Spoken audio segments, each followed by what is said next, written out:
So, it's Friday. It's also Easter weekend, and our garage door has risen. Arc. Arc. First time, though. So here we are. It's nice. We got the air going through. We saw some dude walking by, and he had like an alfalfa thing going on, and I couldn't figure out if it was a man bun or she couldn't decide if it was a cowlick. Mm-hmm. The dog's sad. Is he? Yeah.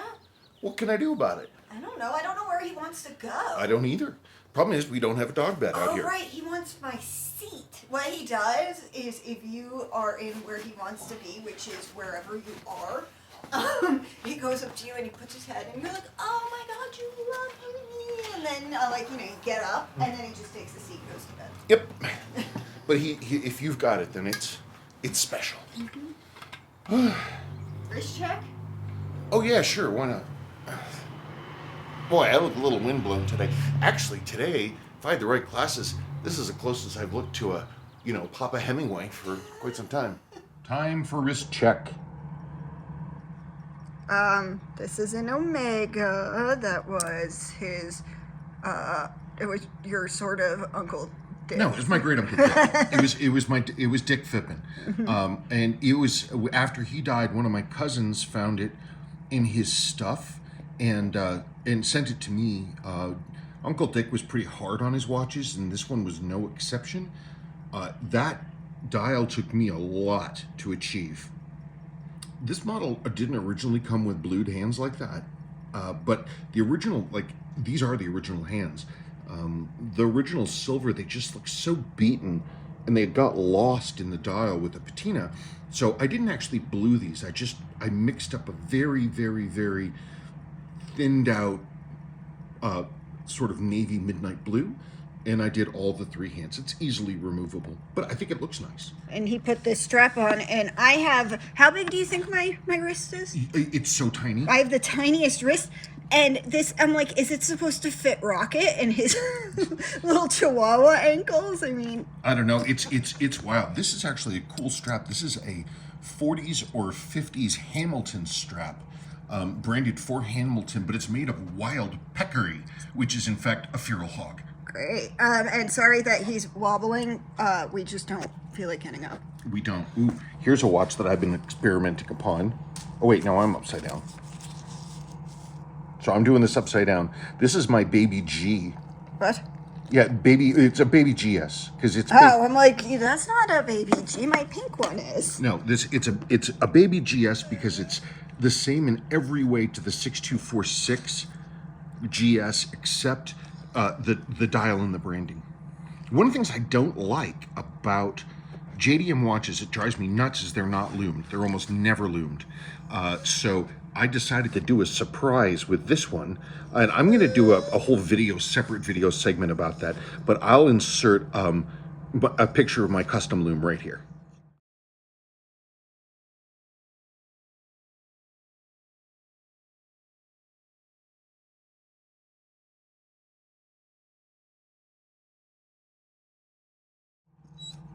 Oh, you filmed the dog? Oh, he No, ran away. he ran away. I'm still wearing my LeJour. This is a LeJour 7500. It's got a Valjoux 7750 underneath the hood. This model is called the poor man's Heuer, and that is because it is a Heuer. It was entirely made by Heuer, but rebranded for LeJour. It is in basically every respect, it's a Heuer Pasadena.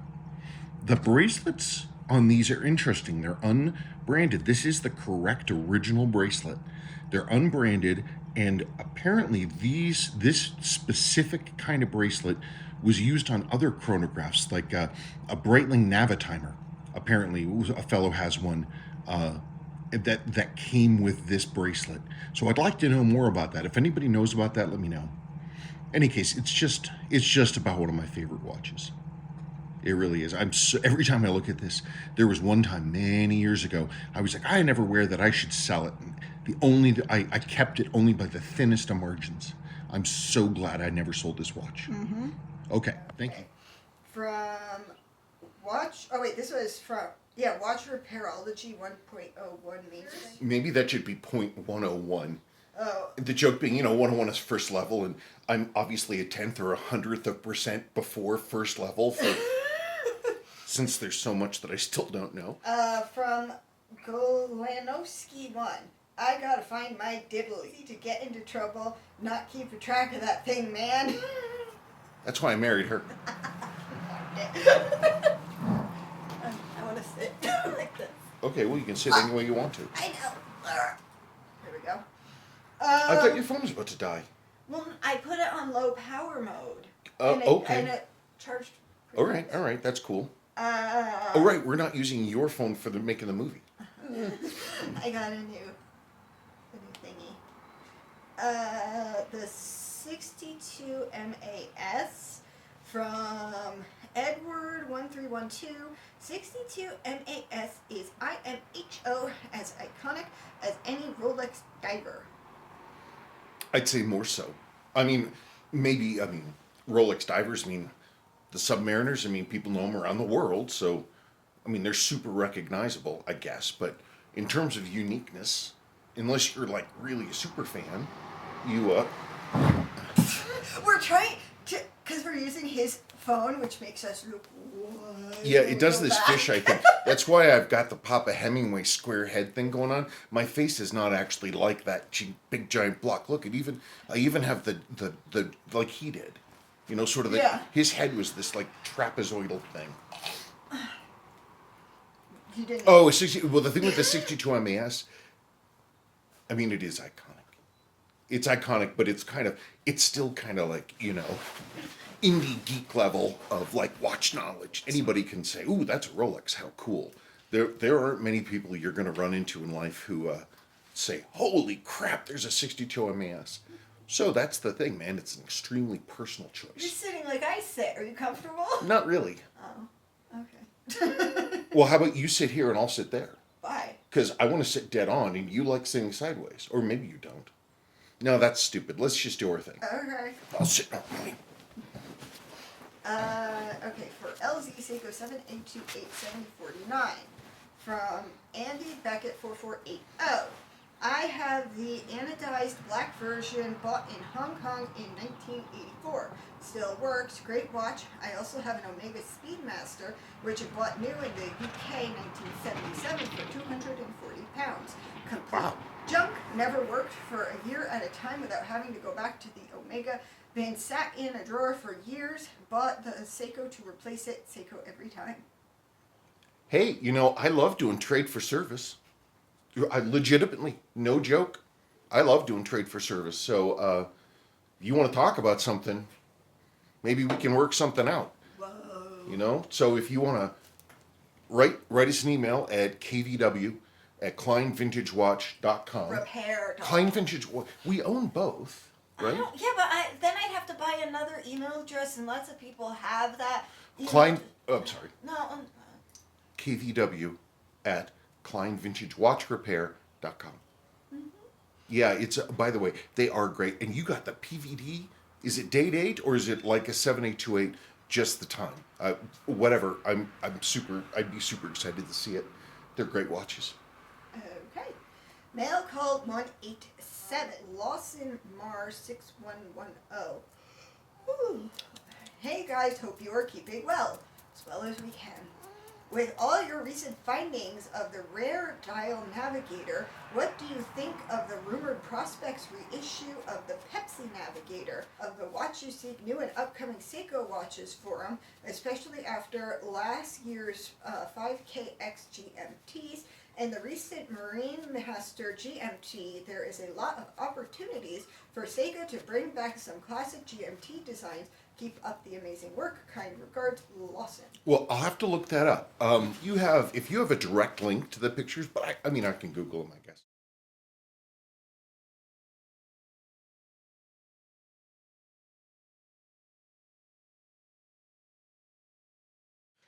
The watch model he's talking about it's the 6117-6410.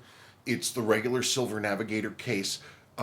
Instead of a city ring, it has basically it's got like a 12-hour, 24-hour day-night ring with red and blue hashes, and then the dial is black, and it has a slightly different handset than most of the rest of the navigators because of the black. In fact, I found one of the hour hands the other night. No, I was scouring around at like 10:30 at night, and I was digging around, and I was looking through all my bottles where I arranged all my hands, and I pulled one out, and it was in the bottle for the Donfi style hands that are loomed versus non-loomed. And I was looking at it, so it was kind of in the right box, and I was like, "I'll be jiggered." If that, I said, that's a hand, that's a hand for something, that's important, that hand," and then I remembered.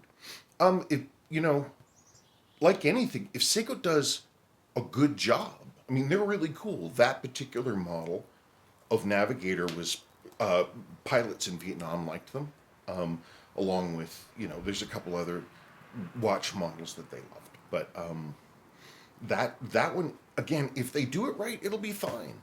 But they're going to have crown at 345, and they're going to have a big honking X on the dial. Yeah, why do they do that? It's their, that Seiko always loves trying out different sort of fake logos. I mean, Seiko 5, sure, that's fine, or DX, or SS, or Actis. There's a bunch of Creedor. There's a whole bunch of other ones, but I don't know. They're just pushing it. But the X stands for professional. Okay. So I just don't know. It all depends on what they decide is important to change. There's no. Oh, I'm sorry, Kraken. What did you just do to her? I was making an emphatic gesture, and she thought I was going to whap her. Oh. Gosh, you're dirty. Yeah, look at her. Look at her down here. Jeez, oh Pete, good thing I'm wearing my grubbies. I wonder if Damn. they can hear the dog. I don't know. Do you want to go let him out here? He's just going to be upset. There's no place for him to be. Hang on, let me put my nails on. I'll be curious to see. Sometimes Seiko surprises us. Sometimes they'll redo an element and it's perfect. Sometimes they really do pull that off. I remember there was like the late '90s Sport Diver reissues. They're not exactly the same. They're very, very close. But the things that are different aren't glaringly different. And the things they got right was basically everything. I mean, those reissues, they're pretty amazing. And they had crown at 345, okay, I'll admit. But because the rest of it was so correct, and it just looked like a slightly more modern version of the same watch. And it was made by the same company, and so it was. Those 90s Sports Diver reissues are really, really cool. I actually always think, whenever I talk about them, I'm like, I should make more of an effort to collect those. Okay. Do you know what I have, people? You know what my collection of the 90s Sport Divers is? I have one empty case. Look at him. I know. He wants your seat. Well, your feet are in the way. Oh, sorry, Rocket. Poor baby.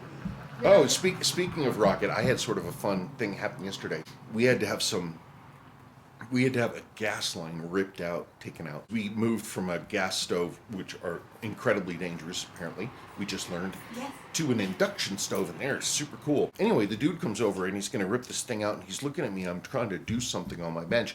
And he's like, "What do you got going on over there?" And I tell him, I said, "I'm working on a watch." He's like, "Oh, that's really cool." He's like, "I have a couple of watches. I've got this G-Shock, and I have a Seiko. It's kind of like a field watch." And so we had a good afternoon talking. It was fun. He had these two watches, and we got to talking and everything.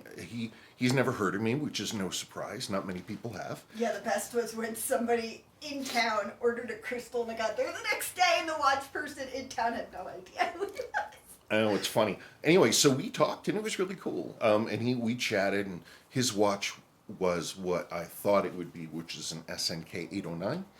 And he says, "Oh yeah, I worry about it. It's a really great watch. I was going to go hiking with it. I'm afraid I'm going to damage it." And I'm like, they're made to be worn. You can replace them. Don't worry about it, man. Wear your watch. Enjoy your watch. And he's like, "Cool." So he's going to wear his watch more. He has an itchy neck. Rocket, I'm not giving you my seat. Okay, talking time horology. I have a question for mail call. Would it be okay to put a non-JDM dial on a Seiko 7002 7000J? Well, yeah. I mean, if you like it, then yeah, that's fine. If you like it, do it. there's nothing sort of wrong or right about it. It's if you're It fits. well, no, they're identical. I It's just know. different printing. If it if you don't like it because it makes the watch model kind of not right, I mean that's another issue. Seriously, you're trying to make me give up my chair. Yep. Come here. Come here. Oh, my rocket. Oh, come here. Come on. Every Come on. morning, Come on. Rocket has to jump on the bed, and he has to rub his beard on his nose Oh, and it'll kiss be- him and say he loves him. Where's my rockety smockety? Oh, my diggy. Well, anyway, but the reason I thought about the guy is that Rocket was just head over heels in love with him. Wow, you just circled back around. Well, that was the point. Come on. Rocket, come here. Come He's on. not a lapdog. He's a big boy. Come on. Come on. He sat next to you before. Come here. Yeah, but There we go. Yay. Okay, let's go on, if you don't mind. from Shane Cloutier? I don't know. Does the beat error of a watch depend on the amount of jewels the movement has? I'm so glad I found y'all. Best wishes. No. Beat error? Beat error, right? Yeah. Okay. No, it's not the amount of jewels. Beat error is when you have the vibrations of the balance. I tried, man. I tried. You want in a watch or a clock, you want the tick to match the tock in duration. Tick tock, very even, not tick tock, tick tock, tick tock. So what you've got there is you've got beat error is when you have basically more tick or more tock. And so that's the thing, that the percentage of the beat error is based on how large that is. So you want it to be, under 0.5. Ideally, you get it to 0. The watch will stay more consistent. I don't know. I just make this stuff up as I'm going along, folks. I don't, Ow! Sorry. That's what happens when we're too close. You step on me. Goodness. He wants someone to play with him because he's a good boy. Rocket, I don't know, man. I'm not. Yeah, we're not gonna play with. Oh, All he does is do keep away. yeah, I know. Rocket, come on, man. We're filming. Anyway, video on a one owner Willard from Denny Saud. The 6105 81X is right up there with the other iconic divers. It's so close to perfect. I almost agree with you for wanting a faithful recreation. Ultimately, I think Seiko should not release a one-to-one copy. Seiko has the ability to make an exceptional watch even when they cheap out. Unfortunately, they cheap out on things that saves them pennies and ruins the end product, when they could cheap out on things that actually saves them money and makes the watch ruin worse. Yeah, I mean, I agree 100%. What could they cheap out on that wouldn't ruin the end product? Well, I mean, you could talk about decoration on the movement if it's not a display case back. You don't need to make the movement beautiful, though, of course, I do say a beautiful movement goes a long way. Like vintage Omega, man, she's wearing a vintage Omega. But we did wrist check already. They know that. I understand. I'm not reminding them, but it's like you open up an Omega, vintage Omega. Like if we open up your Mad Men, the movement is glorious. It's glorious. It's a work of industrial art. They are beautiful. But where else could Seiko shave pennies?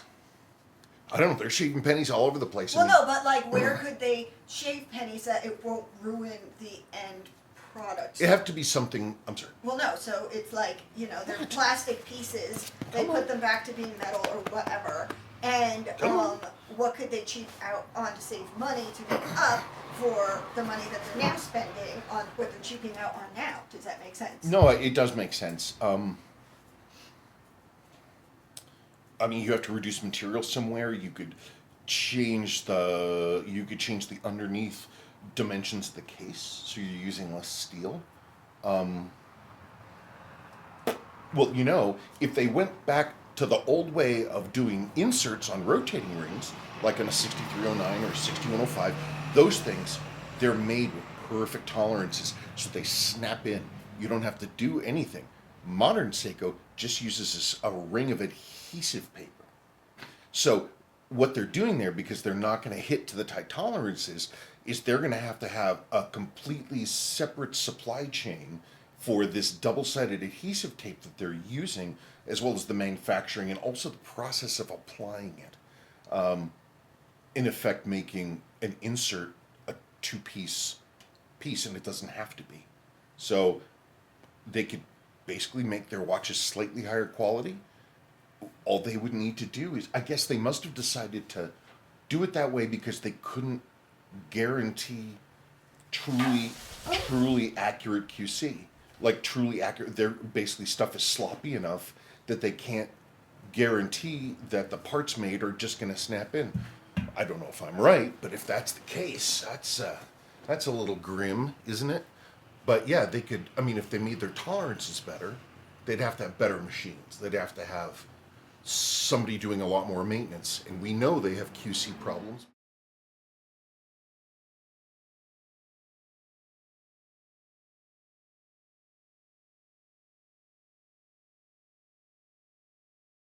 I can finally start my wooden yardstick of terror. Going to Seiko headquarters with my wooden yardstick. Whatever. Whap, whap, whap, whap, whap. Can I move forward? Sure. From 1968 JPY. Hi Spencer, awesome video as usual. I've seen. Thank you. We don't practice at all, so thank you. I think that's obvious. I've seen a lot of your videos on Thank the you. Seiko watches you show on your channel. Thank you. One watch I don't think I've seen you do a video on is the Sumo. What are your thoughts on the Sumo? I have a second generation Sumo model number SBDC033. To me, it is one of my favorite watches. I own one Sumo. This was back before the old house. I actually got it when we were still staying at Mom and Dad's house before we moved to the old house.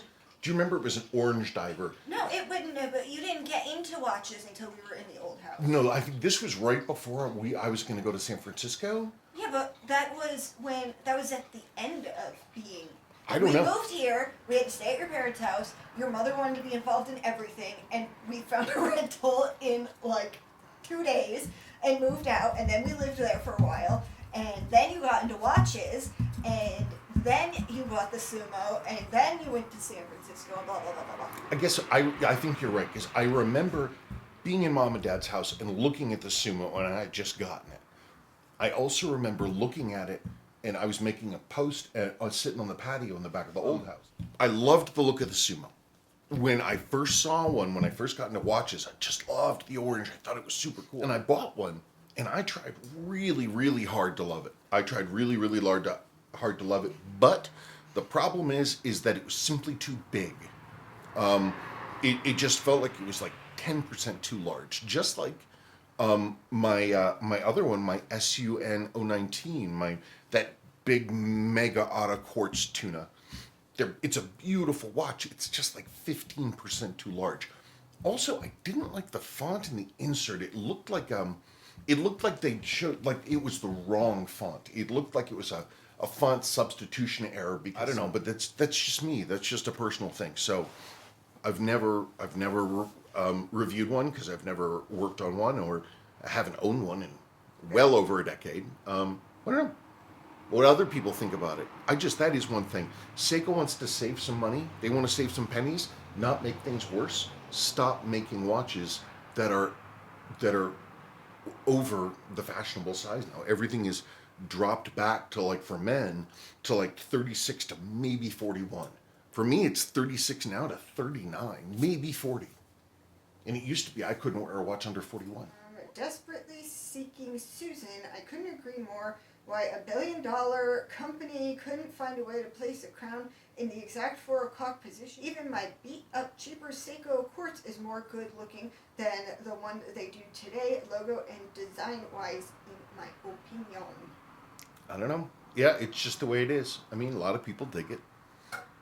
You know, so it is what it is. I think Seiko just, like, doesn't want to produce the same model for a long time. The longest one I'm aware that they produced is the SKX 007. But I knew that. But the SNK 809 might give it a run for its money. They have been making that thing forever.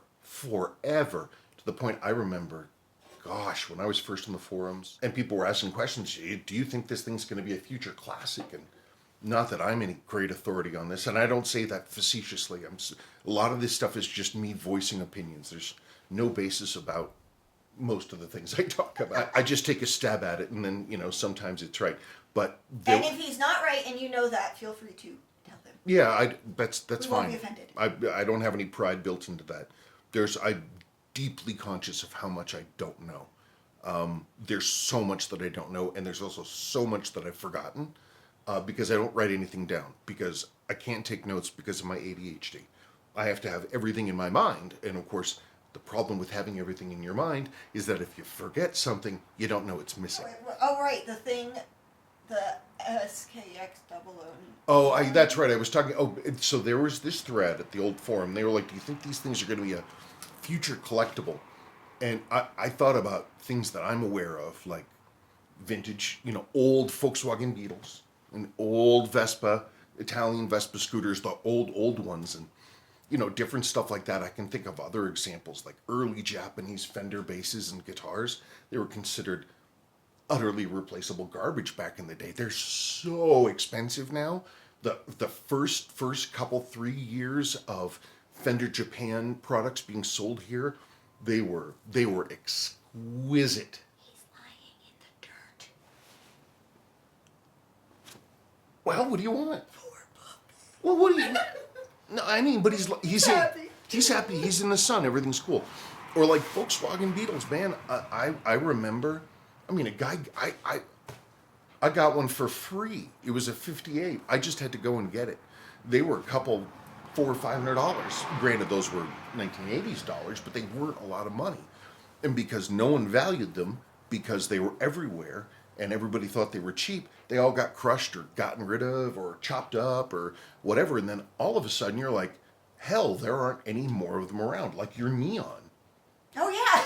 My first car was a 2-door Plymouth Neon, I think a 97. It wasn't a bad car.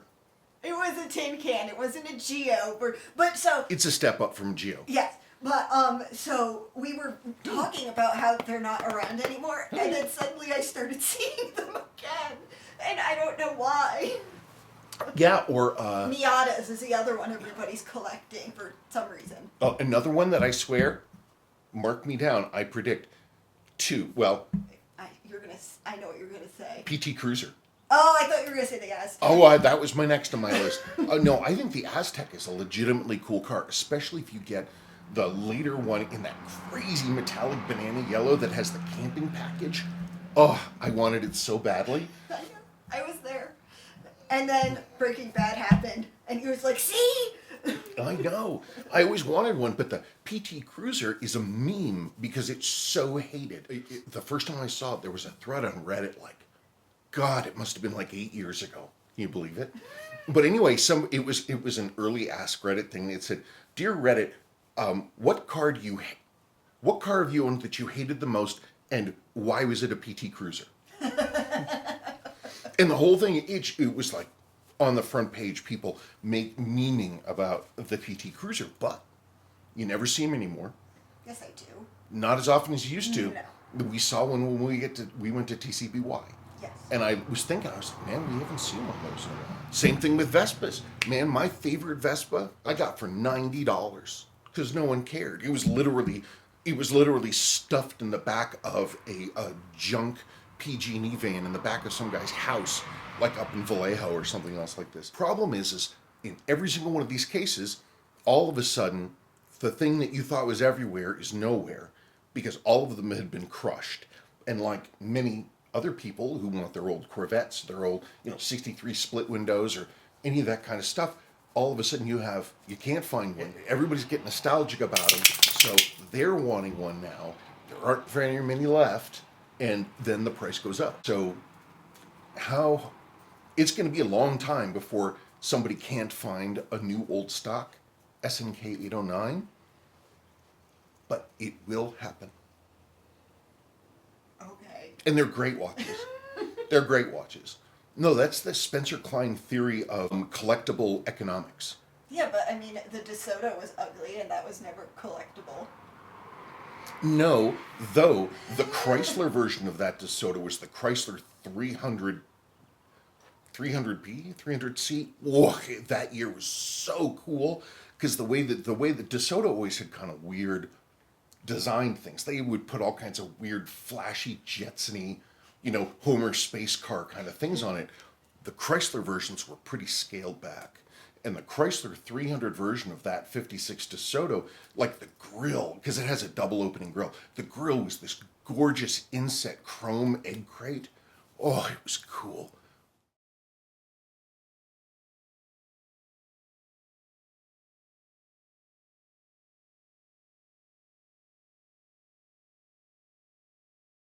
Whoa, that was cool. But I don't think they're really collectible. No. And the only reason why I know anything about any of this is because of Sebastian. From Bruce Barlow, if Seiko did a reissue the 6105, they would put an X or a Y on the dial and ruin it. Totally agree. Please, Seiko, get it right. It wouldn't be hard. They can do it. I know they can do it. They can do the completely flat chroming and the completely sharp edges. They absolutely can do it. They just don't want to. Well, and it's business, man. None of this is personal. It's just business. So, me and my wooden ruler of doom, this ain't personal. It's just business. Okay. Wow! And on the bottom, it would say, like, for subtitles, it would say, angry Japanese noises. Angry Japanese yelling. There you are. Crazy American screaming. Crazy American whapping. Angry dad noises. Angry dad noises. Maurice Clemens. Looks like my 6105, 8119, only less scratches. Ooh, I had mine serviced about a year and a half ago and had the crystal replaced with an OEM in the bag, Seiko crystal. I bought mine at Barksdale Air Force Base at the BX in 76. That's awesome. Supposed to be PX? PX. It's a BX, I think. Well, what do I know? Maybe it was the base exchange. The post exchange, base exchange, space exchange, Hell yeah. Wendy's exchange. No, it's. I love hearing from people who are original owners and that bought from their bases. I really want to know, what did it look like? Your PX, like, where were the watches? Like, how was it laid out? Like, do you remember what it was, or like the box and stuff that it came with? If you know that stuff, please comment. I'd like to hear about it. You're not getting her chair. But I have to take a. Oh wait, he left. Wait, Rocket. I'm supposed to take a picture of him when he puts his head on like that, but they can't see it. And your phone's over there. Hold on. Oh well, do you want to hit it? What? You want it? Let's go, man. We're on a timeline. I know. Okay, you forgot who did this question, but it says how do I clean and recondition old leather straps? I think I got the comment heading mixed up. I'm sorry for the gentleman whose name I'm forgetting, but he had a watch from his father that was, I believe, a tag, and it had a special proprietary design for the strap, so you can't just buy some replacement. And the strap was like all stiff and nasty looking, and he used that process, which is just washing your leather straps with warm soapy water. What kills leather and water is when the leather dries out. That's the problem. So you have to make sure that it doesn't ever dry out. Wash it with soap and water. You're going to see the water get dirty. Clean it up. Make sure you put fresh water and get the fresh water. Get all the soap out. Slather it with a uncolored, like lanolin or Picard's or leather care stuff. Leave it slathered in that stuff until basically all the water has dried away. It will be replaced with this leather conditioner, and it works great. It's a real simple process. It just takes a little bit of time. Okay, I want to pause here, and then we will continue in a moment, sort of. Okay, well, that's fine. Well, it's a moment to them. Yeah, I know, that's fine. Okay, cool. Folks, we will be back after the break. Mm-hmm. You're going to hear a lot of woofing. Because now the garage door's closed, back one's open, the trampoline kids are home, and Rocket's like, I love you. Yeah, I know, so he's trying to say hi to them. And I don't know if that's going to work. But what are you doing? I'm looking for my Carmax. You and Carmax. Sorry. You know what's funny is I've been trying to remember. It's like I have no idea how long I've been using this stuff. I mean, high school did it? When did it exist? I don't know. I don't remember the first time I would have seen it. It's possible since high school. Let me see when Carmex came out. It's bizarre.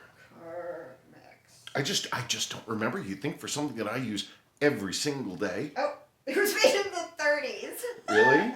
Yeah. I don't know. When did it spike in popularity?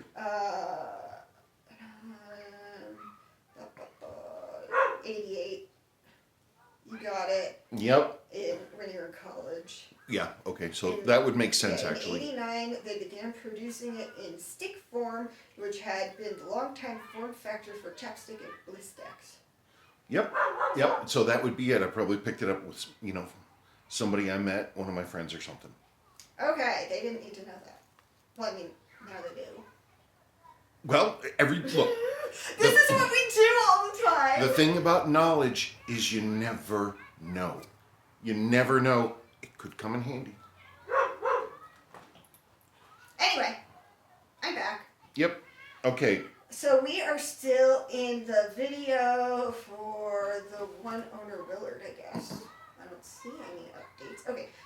James Mordovancy 517.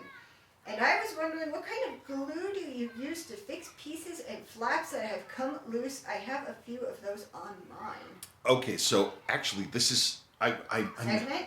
Well, no. Well, I'm not. No, it doesn't need to be a segment. But I was thinking about including it as a segment just the other day, but I didn't do anything with it. It's funny. It's the future influencing the past. I use one of my favorite weirdest tools is gel super glue. Gel super glue. Because it works for all kinds of great stuff, such as, of course, gluing our fingertips together. And much like our fingertips, leather is made of dead animal cells. And so it works really, really well and super fast. It's probably, I should be using like a hide glue, but I'm not a custom leather worker. I just want to fix the strap and go on, right? Mm-hmm. So yeah, that's what I use. Okay. Okay, next one. Mm-hmm. KC Typhoon. I just did this to the strap of my father's old vintage tag. The band looked much worse than the one in this video. So crisp and brittle where the clasp sat, I thought there was no saving it. Looked up a replacement. I can't use just a generic strap. That sucks. And it was so expensive, like $280. Huh. I was like, no way I'm spending that. I don't blame you. Washed it with Dawn using a toothbrush and smothered it for like 2 days in leather conditioner that I have for the seats in my car.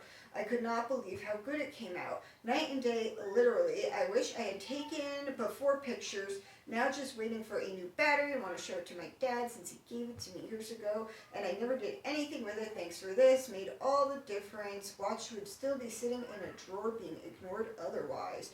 That is crazy that you can't use a generic strap. That never even occurred to me. Yeah, sometimes it happens. Seiko has a few. Omega had this thing called what was called the Chrono Sport or something. It was really cool. It was like a very 70s watch. It was a big sort of an ovalish like this, but the strap was a proprietary like sewn piece of leather that was kind of like a longish triangle with basically a cutout for the watch in the middle, and you would put it on and then screw down its keepers. It was absolutely 100% only for that watch. Like you couldn't get generics anywhere. Yeah, it's ridiculous. It is. Yeah, it is ridiculous. The only reason, going back to talking about leather and saving leather, the only reason I know about doing this at all is because of some marine archaeology that was done, I don't know, it was a good few years ago up in the Baltic. And the Baltic is brackish, so it's not salt and it's not fresh, which means actually not a whole lot of like organisms live up there. And so you get a wooden shipwreck on the bottom, it just sits there. Like nothing goes, it just sits there. And so there was some merchant ship that was coming to Russia, but it had a huge load of hides, a big load of hides, top quality hides going to some kingdom for something or other. And they've been sitting at the bottom of the ocean for like 400 years. Well, this one dude, they were trying to figure out how to preserve them. And they had them basically in vats of water. as I understand it. So he got one out, and he basically did this. He's like, well, what's the problem? We don't have, it's not flexible, and then it cracks. He's like, okay, well, and then he did this.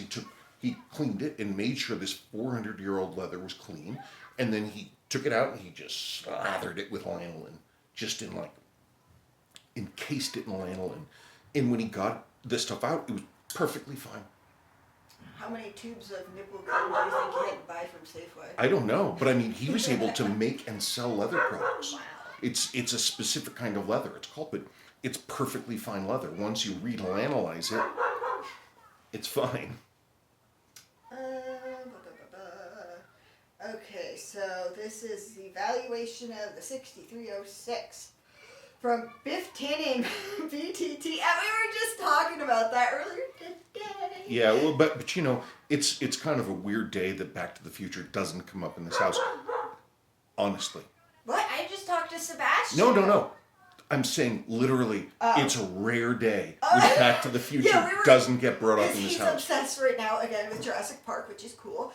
And then why did he? What? Oh no, he was talking about Ghostbusters in the car and that, and I was like, we have to watch freaking Back to the Future again. And he was like, what? And I was like, ugh.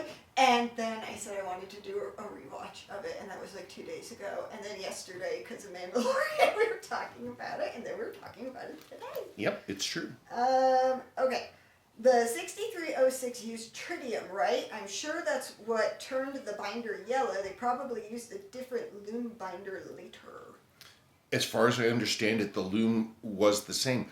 I have to commend you. It has never occurred to me that it might be a different binder. Because I read your comment, and I said, well, what happened? My current theory, this is just a backup. The Seiko 6309s, 6306s, and 6159 grandfather tunas all share a peculiarity, which the grandfather tuna started in like 76. And basically, and every single grandfather tuna that came out of the factory with the lume on the dial sort of either from a light buttercream down to like, I've seen them like almost a egg yolk yellow. All of them, they came out of the factory that way. I've never seen one that was original that didn't have that. And the lume in the hands is white. At that same time, the 6309s and 6306s were introduced, and the 7549s, though you don't see that too often with them, and I don't know why. But the first year and a half of those two other watches, 6309 and 6306, they were the same dial anyway. They had this same sort of tan egg yellow, they usually weren't dark. They were generally more towards the deeper tritium tan, but they could get definitely darker, and you would see that mismatch with the yellow, whatever cream colored lume and the white hand lume. Same exact thing. And that went away pretty much when the grandfather tunas weren't being made anymore. But here's the thing. I know when Seiko invented the grandfather tuna, they did so because some pro saturation diver was like, please, Seiko, would you make a watch that I could wear that will take it, basically? Whoa, they listened to somebody? And they said, okay, well, that's interesting. Let's do it. And so what they wanted to do is they wanted to make sure that it was basically waterproof in every possible way, that everything they could think of would be protected on it. Lume is salt-based. It attracts moisture, and then the lume goes bad. I can't think of a grandfather tuna with an original dial that I have ever seen that had water damaged lume. Really? Maybe one, but it would have been a long time ago. Maybe the binder was an experiment with waterproofing. Maybe it was a waterproof binder, and it changed the color. Maybe it worked, but it changed the color. But they did it for the grandfather tunas because those things were the first 600-meter diver. I mean, Seiko went so far as they invented the L profile, side profile gasket for that watch. How far could a human go down in the ocean? Oh, I think I don't know. People go below 100 meters. I mean, or I think people go down to maybe 200 meters, but I'm not really sure. I don't go into the deep end of the pool. It makes my ears hurt. Person died 170 to 350. So having it 600 is kind of like having my stupid ass car have the option to badly go 100 miles an hour. That it's there for. Yeah, I mean, you could go down one of those big dive suits, but if you have one of those giant dive suits on, you can't see your wrist. So, Yes. so I wonder if that's not it. I wonder if that's not it. And so they had the yellow, the dials were being made on the same run, and they ran it through for the production run of the 6159s, and then those went away, and the yellow just trails away as the watches get forward in time, made later, and then it just goes to a very, very light, ever so slight cream white, until they move to non-Sua. They go to Hong Kong, and then the dial loom there is generally much more flat printed and just white. Wait, haven't I ever seen a tuna with green loom, or am I crazy? If they've been badly reloomed. Okay, then I must have at some point. Must have gone through the house. Okay. No, that doesn't make any sense. Okay, go on. From Gareth Brennan, 1893. Hi Spencer, do you know if Seiko still stamps the back of the dials on their modern watches? If not, do you know what period they stopped doing that? Yeah, I've looked at this a fair amount, because it all happened in sort of the time for Seiko that I look at. Again, when I say this stuff, it's not like I'm not like the white bearded guy in the Matrix, in the TV of information. For one thing, I'm a lot more of a Fliberty gibbet. Yes. But so this is only just a theory. But tritium, of course, has a half-life, and loom will degrade to the point that not degrade, but it won't give off light. My theory on the dial dating is that it was basically almost like a Best Buy date. That you don't want to use an old dial if you're like going through a service, like an older production dial, because it's going to have less life left ahead of it, and it'll start getting dim sooner. That's my theory, because I saw that they did that from the mid '60s up to like late '70s. They stopped doing that. Early '80s, that was completely gone. They didn't do it at all. But I would think, my personal theory, is because that was around the time that they decided that they weren't really going to service watches anymore. People were just going to buy new ones. They weren't going to send their Seikos in for service. And so they just said, screw it. And, Joined the throwaway culture. Yep, and absolutely joined the throwaway culture. That's my theory. I love dial dates, though. Not just because, they prove the dial's original. I have never seen a dial date faked. Never in my life. I've never seen it. Never even occurred to me that might even happen. I mean, that's one thing. Actually, all these good new fake dials that are coming out, I mean, they're getting really close. The lume is still wrong, and the applied logo is slightly wrong.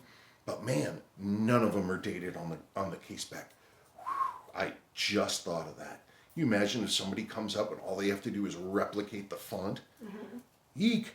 Because that would be, I probably shouldn't have said that. Yes, so I think that you should maybe consider deleting that bit. But anyway, where was I going with that? I love it because it can help confirm the originality of the watch, because it will, it should correspond to the case back date, usually made about a month before the case back date. So they're concerned enough about Best Buy dates that they're only they're doing time on target. They're producing the dials as close to the actual shipping of the watch as possible. There you go. That's it. Well, that's a great way to end a Friday video, with a gigantic baseless information dump made without reference to anything whatsoever. Just blathering. Just talking. It's all fun. So I think we're getting into spring. I keep looking longingly at my MG. No, I got to get better light. I've got to get better light. Until I can't do anything. I have to tell you, I know Sebastian loves red, and I know that car was red originally, but I was looking at the kick step stool up in the kitchen, And it's, Oh, you cleaned it. Thank you. oh, you're welcome. It's beautiful, isn't it? But the body is this like light mint silver metallic green.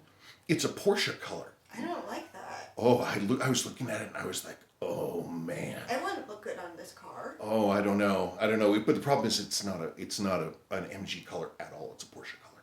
Yeah, I don't like that color. All right. You don't have to do red, but I really don't like that color. I could go with it sort of, because they had both shades. They had the dark crimson red, like the main sweep of 6139 Pogue, that dark crimson red, or they also have the slightly lighter, sort of tomato red, and it has sort of a little bit of not white, but a little bit of slight tick towards orange, more like a little bit, and that looks good too.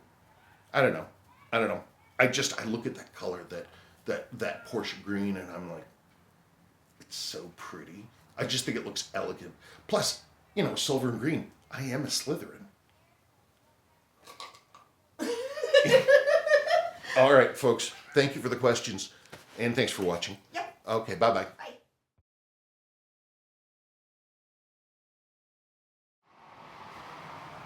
I think about Willow, and then I think about all the other things that would go into that. I agree 100%.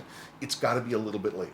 She's still... Well, you have the giant wooden clock. You got to build it this summer with her. But then I'm going to have to do that with Sebastian. No, I'm going to go hiking where Willow does not want to go and Sebastian and Sadie do. Oh, I guess that would work. No, that would be great.